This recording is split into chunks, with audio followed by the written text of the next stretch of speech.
y pendientes estamos nosotros de la actualidad, que es lo que vamos tratando cada día en nuestro magazine. Así que vamos a comenzar con un tema pues que también está en boga y que nosotros queríamos que ustedes tuviesen en cuenta, y es que tenemos un mal hábito, y es el de decir que hay alimentos que son buenos, alimentos que son malos, y esto al final pues acaba perjudicando sobre todo, y aunque ustedes no lo crean, a personas que están en edad de crecimiento. Por eso es tan importante que tengamos en cuenta que todos los alimentos pueden ser buenos en el caso de que los consumamos de manera correcta. Y de ello vamos a hablar con nuestra primera invitada, que está con nosotros vía Skype. Yo ya le doy las buenas tardes a Mar Suárez y la presento como psicóloga. Gracias por acompañarnos, Mar, bienvenida. Hola, buenas tardes, muchas gracias, Amparo. Bueno, pues ahora te puedo ver, que no te estaba viendo, te estaba escuchando, pero ahora sí. Mar, coméntanos, ¿no hay alimentos malos y buenos o si los hay? A ver, tú como psicóloga, ¿qué consejos principales nos puedes dar para que no caigamos en el error de que haya alimentos que puede que sean buenos y que al final nosotros les estemos dando ese estigma, ¿no? De decir, oye, esto es malo, no te lo comas, porque claro, al final tenemos que educar también a los peques de la casa y a los no tan peques en el ámbito de alimentarse. Sí, Amparo, entiendo que la alimentación es una preocupación muy frecuente, ¿no? Sí. Sobre todo en los padres, pero bueno, es importante que no etiquetemos los alimentos en buenos y malos porque le asignamos un valor que puede perjudicar nuestra relación con la comida, ¿vale? Es importante que veamos más allá de lo que es el alimento en sí o su composición nutricional, sino que nos podamos centrar también pues en aquello que hace referencia a la... ¡Uy! Te he perdido. A ver, yo te veo a ti. Vale. ¿Me ves? Ahora sí te veo. Ahora sí. Vale, vale. Vale. Nada, lo que te comentaba, ¿no? Que es importante que también veamos más allá de la composición nutricional de un alimento, ¿no? Y es que aparte de la comida, pues también es disfrute, es placer, es compañía, ¿no? Y al final etiquetar los alimentos en buenos o malos, pues puedes generar una prohibición que haga que pues, un niño, ¿no? En este caso, pues tenga como mayor deseo por ese alimento y al final vamos generando una mala relación con la comida que al final puede desembocar en problemas de salud o incluso en alteraciones psicológicas. A mí me ha llamado mucho la atención un dato que viene en esa información que vosotros nos habéis hecho llegar, y además lo quiero leer porque no me quiero equivocar, y lo que dice es que un 6% de la población de entre 12 y 21 años, es decir, que es una edad muy, muy corta todavía, sufren trastornos alimenticios y alimentarios. Es algo que llama mucho la atención porque, como digo, es una edad todavía muy temprana para encontrarse con ese problema con la comida. Bueno, la realidad es que cada vez a más temprana edad y también a mayor, ¿no? edad, que ya no es solamente la adolescencia. Y además tenemos también que tener en cuenta que ese porcentaje muy probablemente no sea un reflejo fiel de lo que ocurre en la realidad, porque hay muchísimas personas que no piden ayuda porque al final ni siquiera saben que tienen un problema que puede ser atendido, que se les puede ayudar. Y hay muchos casos que no llegan a consulta, que no están dentro de esa estadística.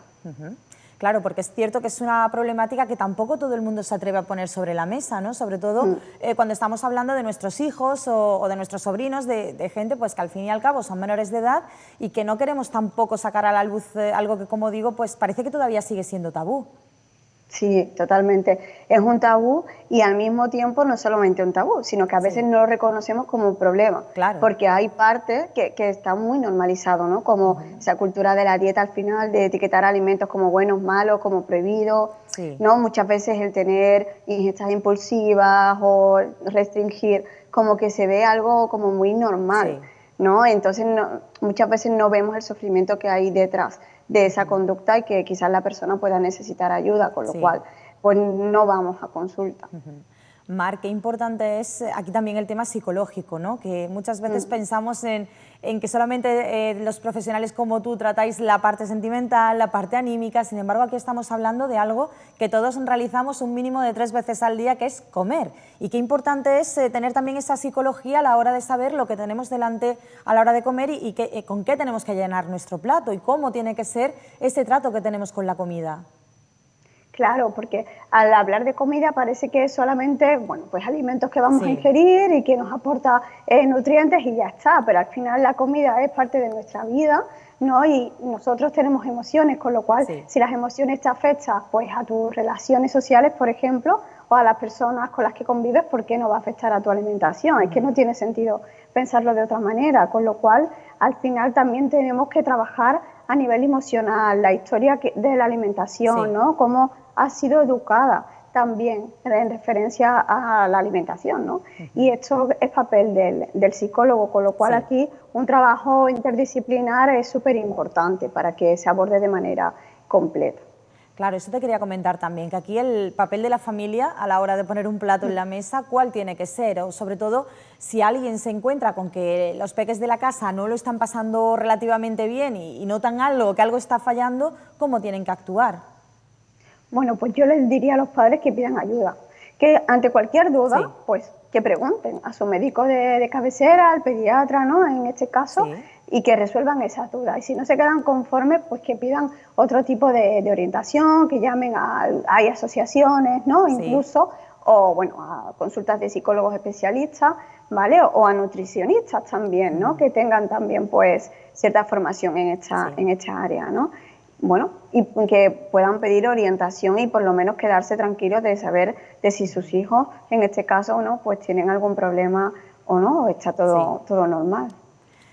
También yo creo que a lo mejor podemos meter un poquito la pata a los adultos en intentar que ellos lleven la misma dieta que llevamos nosotros, que coman exactamente lo mismo, cuando tenemos que entender pues, que están en edad de crecimiento, que no tienen la misma gana de comer que nosotros y que evidentemente aquí ya sobre gustos, pues habrá quien le guste un poquito más la verdura, quien le guste un poquito más el pescado o quien prefiera la carne, que eso también es importante tenerlo en cuenta, ¿no? Que la hora de comer no se convierta en un problema, sino todo lo contrario, en poder disfrutar de esa comida. Claro, claro, por supuesto, al final el ambiente familiar en torno a la mesa va a ser muy importante, ¿no? Y el poder educar no solamente en la calidad de la comida o en los platos, sino también en normalizar que no pasa nada si un día pues no te apetece comer tal cosa y que al mismo tiempo si te apetece comer algo, ¿no? Una bollería o tal, pues que bueno, dentro de un consumo ¿no? adecuado, pues que tampoco pasa nada, ¿no? E intentar que la relación también sea positiva, no solamente centrarnos en lo que come y ya está, porque perderíamos de vista muchas otras variables importantes que también están en el plato y que no son la comida. Claro. Mar, ¿qué consejos nos das? ¿Qué es lo que tenemos que tener en cuenta? Bueno, aquí habría que ver cada caso en particular, ¿vale? Pero bueno, lo principal es atender a la conducta de nuestros hijos y a cómo se sienten ellos, a su estado de ánimo, porque al final, si hay algún problemita con la alimentación, también lo vamos a ver pues en su estado de ánimo, si hay irritabilidad, pues están tristes, si se aíslan, ¿no? Entonces, bueno, al final no solamente fijarnos, ¿no? Como decíamos en la comida, sino cómo están a nivel general. Y al final, como padres, yo creo que eso está como muy palpable, ¿no? Y que cuando hay un problema, pues nos damos cuenta rápidamente. Por supuesto. Pedir ayuda en el caso de que sea necesario, que eso es algo que no nos tiene que dar miedo, ¿no? Que si alguien necesita esa ayuda, pues para eso estáis vosotros como profesionales, para poder orientar a la persona y que al final ese problema no crezca, sino todo lo contrario, que termine desapareciendo. Claro, y que cuanto antes se intervenga mucho mejor.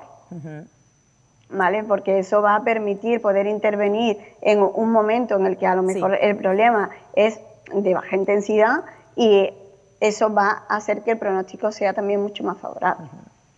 María, ¿hay algún alimento que lo tengamos ahí puesto como malo que realmente no lo sea? Que vosotros tengáis que reorientarnos a nosotros para decir, oye, que no, que esto no es tan malo, que esto se puede tomar, todo en su justa medida, ¿no? Que ahí dicen que está también la virtud, ¿no? Del término medio. Claro. La realidad, Amparo, es que no hay ningún alimento que sea bueno ni malo. Nosotros normalmente en consulta siempre hablamos de alimentos de mayor frecuencia de consumo y alimentos de menor frecuencia. Porque a veces tú comes algo no por lo que te va a aportar a nivel nutricional, sino por otras razones. Porque te gusta y en ese momento te apetece, por disfrute, porque estás en un entorno social, estás con amigos y te apetece, con lo cual ahí te estaría nutriendo, no a nivel nutricional, pero sí a lo mejor a otro nivel, pues social o emocional, incluso, y no hay nada de malo en ello. Con lo cual no podríamos etiquetar algo como bueno o malo porque tendríamos que ver toda la historia que hay detrás. Por supuesto. Qué importante es lo que te comentaba antes, qué importante es esa parte psicológica, ¿no? A la hora de ingerir alimentos.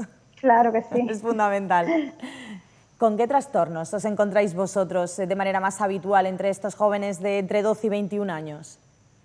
Bueno, pues anorexia, bulimia, Sí.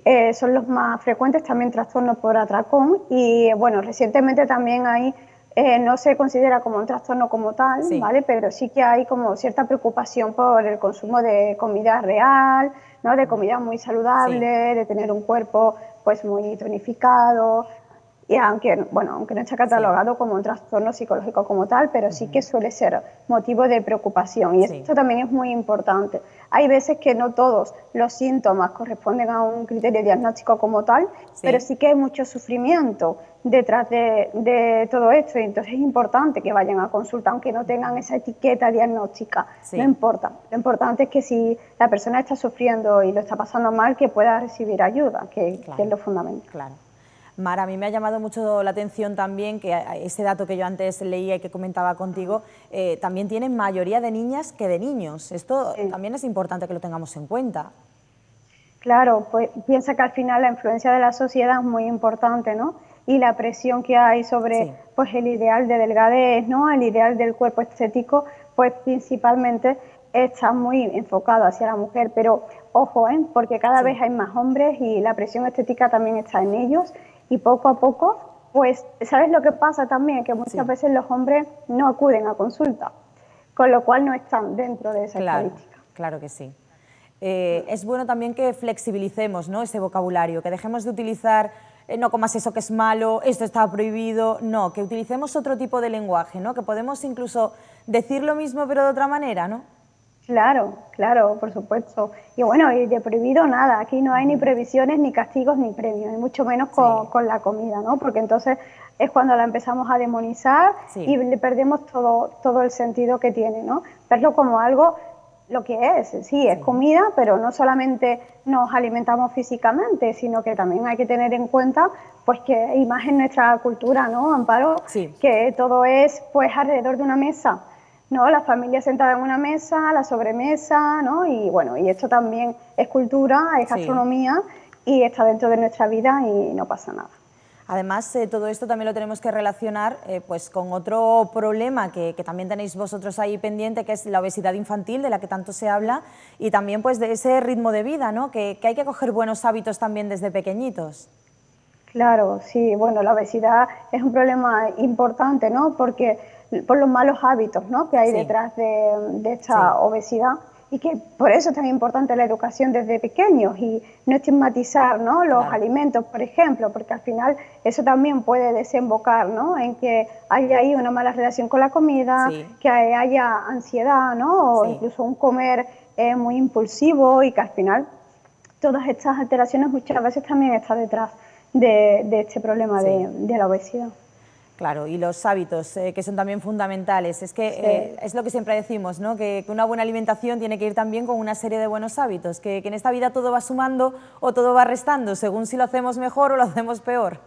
Exacto, exacto. De que no sirve tener una estupenda alimentación si no hago nada de Sí. ejercicio, si tengo mucho estrés, si no me cuido a nivel emocional, por ejemplo, ¿no? Sí, Entonces tenemos que tener en cuenta pues que tenemos muchas áreas, ¿no?, de bienestar y que todas tienen que estar, sí, bueno, más o menos equilibradas, más o menos entendiendo, sí, ¿no?, que bueno, que no podemos buscar, ¿no?, la perfección, eso sería imposible. por Por eso, ¿no?, supuesto. también de ahí lo importante, si la alimentación no puede estar perfecta, si también salgo, ¿no?, si también tengo Sí, relaciones sociales y, en fin, hay que buscar, ¿no?, un un equilibrio, al fin y al equilibrio. cabo, un equilibrio. Sí, sí. Y todo esto además desde edades bien tempranas, que al final que no nos pille el toro, ¿no?, que no lleguemos a adultos estresados, sin buenos hábitos y con una mala alimentación, sino todo lo contrario, que desde bien chiquititos hayamos formado a una persona bueno, pues que se encuentre dentro de lo difícil que hoy en día es mantener ese equilibrio, pues lo más cerca posible, ¿no?, de estarlo.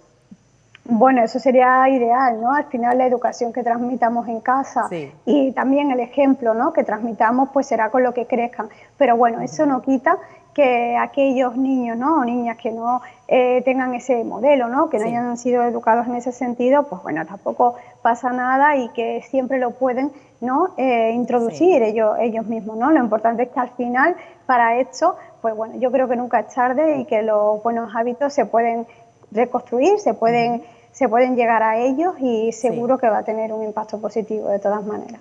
Por supuesto. Y si no, para eso estáis vosotros, para ayudarnos, tengamos la edad que tengamos. Por supuesto, cualquier edad. Mar, muchísimas gracias por habernos atendido esta tarde aquí en PTV Nada, Córdoba, Amparo. en Córdoba TV. Un placer charlar contigo y nos quedamos con eso, con que no tenemos que demonizar los alimentos, sino todo lo contrario, y que, bueno, pues que dejemos de decir esto es bueno y esto es malo, que al final consiste en tener eso, el equilibrio lo mejor posible, conseguirlo de la mejor manera posible y disfrutar de la comida, que desde luego los manjares hay que disfrutarlos. Pues sí, eso es. Muy bien, Amparo, pues muchísimas gracias. Gracias a ti, Mar, por atendernos. Buenas tardes. Buenas tardes.